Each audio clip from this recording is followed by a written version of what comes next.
Sanctus, Sanctus, Sanctus Dominus Deus Sabaoth. Bapak, Ibu, dan saudara-saudariku yang terkasih dalam Tuhan kita Yesus Kristus, salam sejahtera untuk kita semua. Berkat Allah yang Maha Kuasa senantiasa menyertai kita. Marilah kita mendengarkan dan merenungkan bacaan-bacaan kitab suci hari Jumat tanggal 15 November tahun 2024. Dalam nama Bapa dan Putra dan Roh Kudus. Amin. Bacaan pertama dari surat kedua Rasul Yohanes bab 1 ayat 4-9. Hai ibu yang terpilih, aku sangat bersukacita bahwa separuh dari anak-anakmu kudapati hidup dalam kebenaran, yaitu sesuai dengan perintah yang telah kita terima dari Bapa. Maka sekarang aku minta kepadamu, ya Ibu, agar kita saling mengasihi.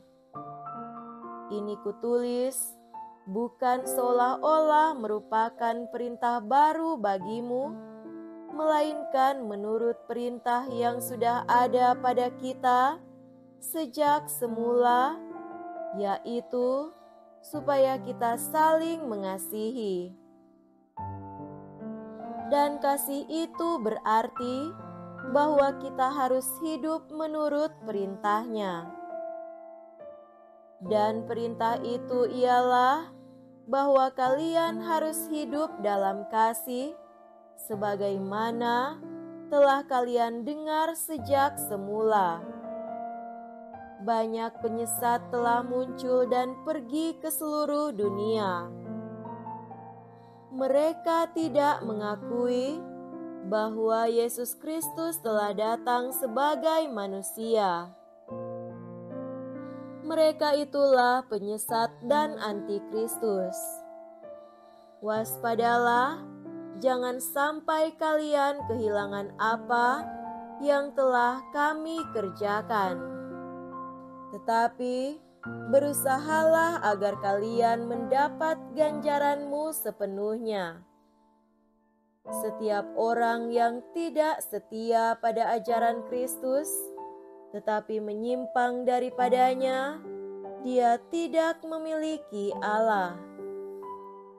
Barang siapa setia kepada ajaran itu, dia memiliki Bapa maupun Putra.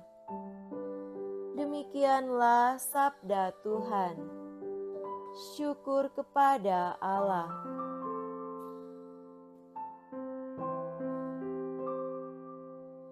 Semoga Tuhan beserta kita sekarang dan selama-lamanya. Inilah Injil suci menurut Santo Lukas. Dimuliakanlah Tuhan. Injil Lukas bab 17 ayat 26-37. Pada suatu ketika, Yesus bersabda kepada murid-muridnya, "Sebagaimana halnya pada zaman Nuh, demikian pula kelak pada hari Anak Manusia. Pada zaman Nuh itu, orang-orang makan dan minum, kawin dan dikawinkan, sampai pada hari Nuh masuk ke dalam bahtera. Lalu datanglah air bah dan membinasakan mereka semua. Demikian pula yang terjadi pada zaman Lot. Mereka makan dan minum, membeli dan menjual, menanam dan membangun, sampai pada hari Lot keluar dari Sodom. Lalu turunlah hujan api dan belerang dari langit dan membinasakan mereka semua. Demikianlah halnya kelak pada hari Anak Manusia menyatakan diri. Pada hari itu, barang siapa sedang ada di peranginan di atas rumah, janganlah ia turun untuk mengambil barang-barang di dalam rumah. Demikian pula yang sedang berada di ladang, janganlah ia pulang. Ingatlah akan istri Lot. Barang siapa berusaha memelihara nyawanya, ia akan kehilangan nyawanya, dan barang siapa kehilangan nyawanya, ia akan menyelamatkannya. Aku berkata kepadamu, pada malam itu, kalau ada 2 orang di atas ranjang, yang satu akan dibawa dan yang lain akan ditinggalkan. Kalau ada 2 orang wanita yang sedang bersama-sama menghilang, yang seorang akan dibawa dan yang lain akan ditinggalkan. Para murid lalu bertanya, "Di mana Tuhan?" Yesus menjawab, "Di mana ada mayat, di situ berkerumun burung nasar." Demikianlah sabda Tuhan. Terpujilah Kristus. Saudara-saudariku yang terkasih dalam Tuhan kita Yesus Kristus, tema renungan kita pada hari ini adalah prioritas hidup. Injil Lukas pada hari ini berbicara tentang kedatangan Anak Manusia dan membandingkannya dengan zaman Nuh dan Lot. Dalam kedua peristiwa tersebut, orang-orang menjalani kehidupan sehari-hari tanpa memperhatikan peringatan Tuhan hingga tiba-tiba datang kehancuran.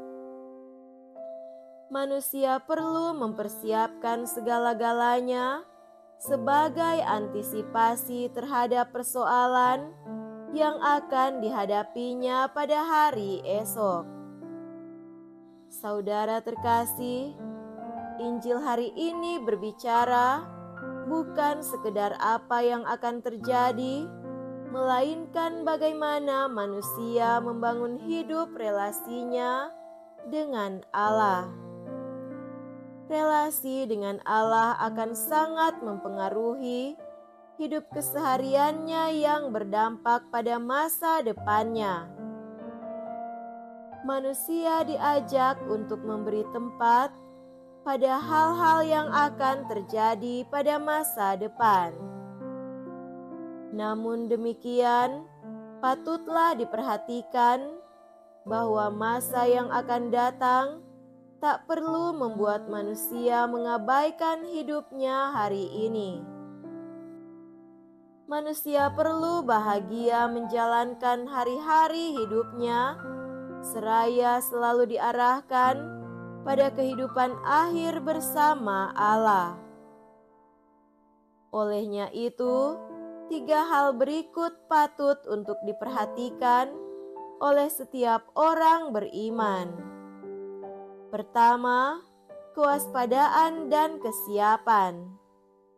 Hendaklah kita terjebak dalam rutinitas dan kesenangan duniawi hingga melupakan hal-hal rohani. Kedua, pengorbanan dan kepercayaan. Kita diajak untuk meneladani iman dan keberanian mereka dalam mengikuti perintah Tuhan.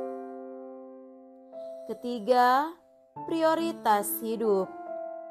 Ia mengajarkan kita untuk tidak terlalu terikat pada hal-hal duniawi, tetapi lebih fokus pada kehidupan yang kekal. Semoga demikian. Amin. Dalam nama Bapa dan Putra dan Roh Kudus. Amin.